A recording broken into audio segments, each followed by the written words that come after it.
Q1 हाल ही में Italy में shotgun junior विश्व कप में कांस्य पदक किसने जीता? आंसर सबीरा हारिस।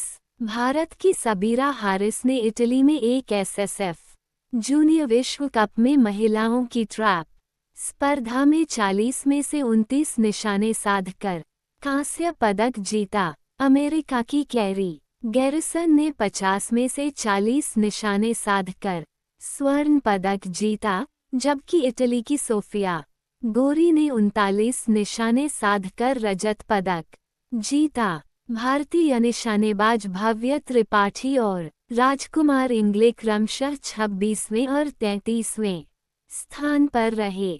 Q2 किस राज्य सरकार ने हाल ही में स्कूलों के पास उच्च कैफीन वाले एनर्जी ड्रिंक्स की बिक्री पर प्रतिबंध लगाने का फैसला किया है? आंसर महाराष्ट्र सरकार ने स्कूलों के 500 मीटर के दायरे में उच्च कैफीन वाले एनर्जी ड्रिंक्स की बिक्री पर प्रतिबंध लगाने का फैसला किया है। एफडीए मंत्री धर्मराव बाबा अतराम ने कैफीन के सेवन को सीमित करके छात्रों के स्वास्थ्य की रक्षा करने का निर्णय की घोषणा की। एक निर्देश से त्वरित क्रियान्वयन सुनिश्चित होगा और अप्रतिबंधित पेय पदार्थों की एक व्यापक सूची प्रसारित की जाएगी।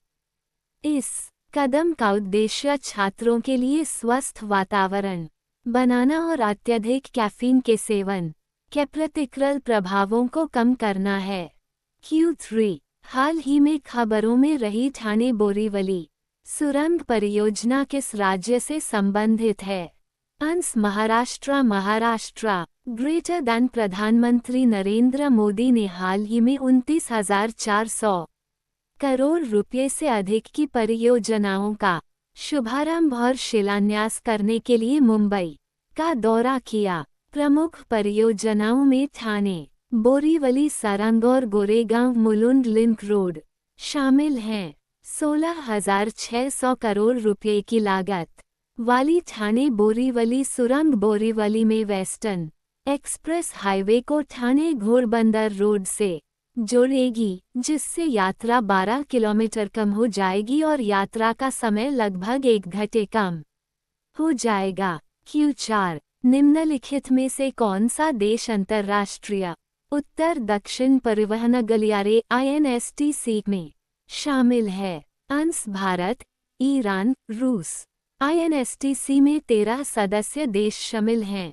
इनमें भारत, ईरान, रूस, तुर्की, Kazakhstan, Armenia, Belarus, Tajikistan, Kyrgyzstan, Oman, Ukraine और सीरिया शामिल हैं।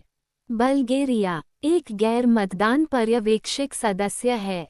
Q5 हाल ही में भारतीय नौसेना द्वारा उद्घाटन किए गए एक्सपीरियंस हब का प्राथमिक उद्देश्य निम्नलिखित में से कौन सा है? आंसर नौसेना कर्मियों को अनुप्रयोगों से परिचित कराना और उनका प्रशिक्षण देना। नौसेना कर्मियों को अनुप्रयोगों से परिचित कराना और उनका प्रशिक्षण देना। स्पष्टीकरण अल हब को नौसेना कर्मियों के बीच उपकरणों और अनुप्रयोगों के उपयोग को प्रोत्साहित करने, सीखने और प्रोत्साहित करने के लिए डिज़ाइन किया गया है ताकि विभिन्न नौसेना डोमेन में कृत्रिम बुद्धिमत्ता की परिवर्तनकारी क्षमता का दोहन किया जा सके। AI हब अत्याधुनिक उपकरणों और अनुप्रयोगों से सुसज्जित है ताकि कर्मियों को कृत्रिम में परिवर्तनकारी प्रगति का लाभ उठाने के लिए उत्साहित किया जा सके। ये पहल का उद्देश्य कई डोमेन में उपयोग के मामलों के संपर्क, सीखने और अनुकरण और अनुवर्ती को बढ़ावा देना है। Q6 विदेशी अंशदान विनियमन अधिनियम FCRA के संदर्भ में निम्नलिखित कथनों पर विचार करें।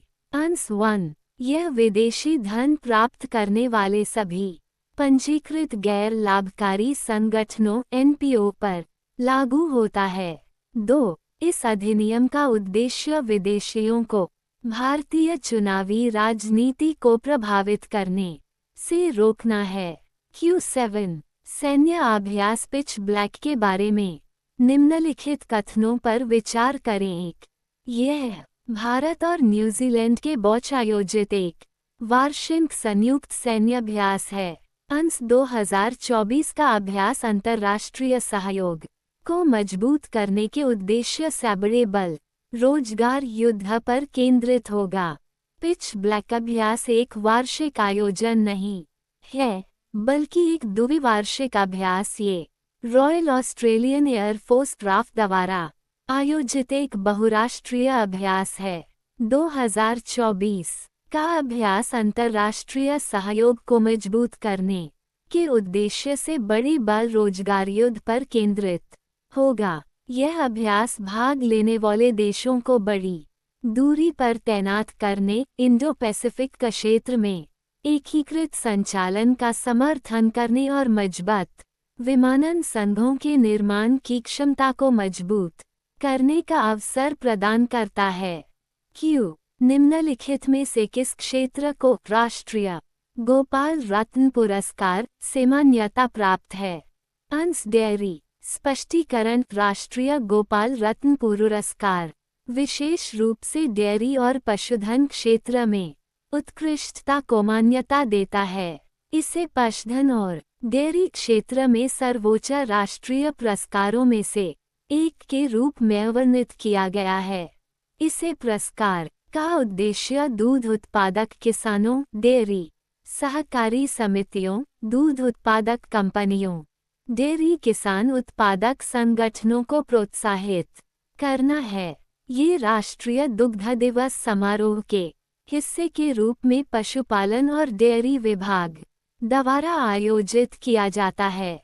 ये पुरस्कार स्वदेशी मवेशी भैंस प्रजनन, दूध उत्पादन और डेयरी सहकारी समितियों में योगदान को मान्यता देने पर केंद्रित है।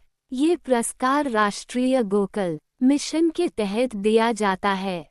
Q9। हाल ही में कोपा अमेरिका का खिताब किस देश ने जीता? अंश Argentina. Hard rock stadium Miami में खेले गए फाइनल में अर्जेंटीना ने कोलंबिया को रोमांचक मुकाबले में 1-0 से हराकर रिकॉर्ड 16वीं बार कोपा अमेरिका फुटबॉल टूर्नामेंट का खिताब अपने नाम किया। इसके साथ ही अर्जेंटीना ने कोलंबिया का लगातार 28 मैचों से चला आ रहा विजयी अभियान भी रोक दिया है।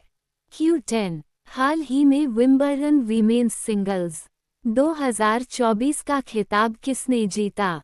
अंश बारबोरा क्रेजिकोवा। हाल ही में चेक रिपब्लिक की बारबोरा क्रेजिकोवा बाबरा क्रेचिकोवा ने शानदार खेल का प्रदर्शन करते हुए विंबलडन वीमेंस सिंगल्स 2024 का खिताब जीत लिया। लंदन में हुए फाइनल में उन्होंने जैस्मिन पाउलिनी को हराया। क्रेजिकोवा ने इसके साथ ही 2.85 करोड़ की पुरस्कार राशि भी प्राप्त की। Q11। विंबलडन पुरुष एकल खिताब 2024 जीतने वाले कार्लोस अल्कराज किस देश के खिलाड़ी है? अंश स्पेन। ग्रेटर दैन स्पेन के कार्लोस अल्कराज ने 7 बार के चैंपियन नोवाक जोकोविच को सीधे सेटों में हराकर अपना विंबलडन खिताब बरकरार रखा है। पिछले साल भी उन्होंने ये खिताब अपने नाम किया था। अपने सफल खिताब बचाव के साथ अल्कराज रोजर फेडरर के साथ विशिष्ट क्लब में शामिल हो गए। 12। हाल ही में जैविक उत्पादों के लिए भारत और किस देश के बीच पारंपरिक मान्यता समझौता हुआ है?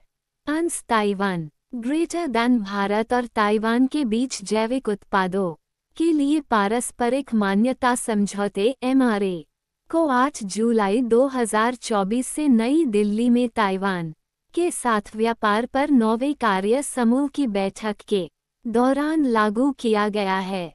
भारत और ताइवान के बीच MRA का कार्यान्वयन एक ऐतिहासिक उपलब्धि है क्योंकि यह जैविक उत्पादों के लिए पहला द्विपक्षीय समझौता है।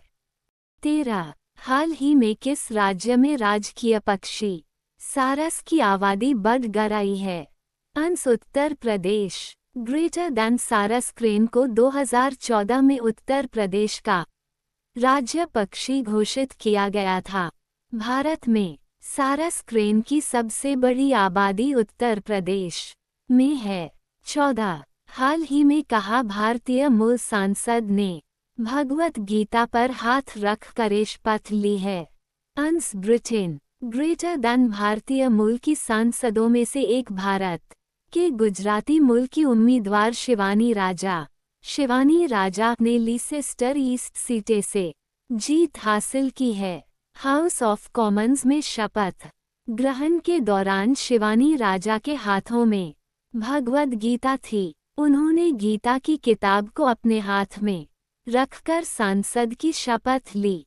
15 1975 के आपातकाल का विरोध करने वालों को सम्मानित करने के लिए प्रतिवर्ष किस तारीख को संविधान हत्या दिवस मनाया जाएगा? अंस 25 जून ग्रेटर दैन भारत सरकार ने घोषणा की कि आपातकाल के दौरान अन्याय का विरोध करने और लड़ने वालों को सम्मानित करने के लिए 25 जून को प्रतिवर्ष संविधान हत्या दिवस के रूप में मनाया जाएगा।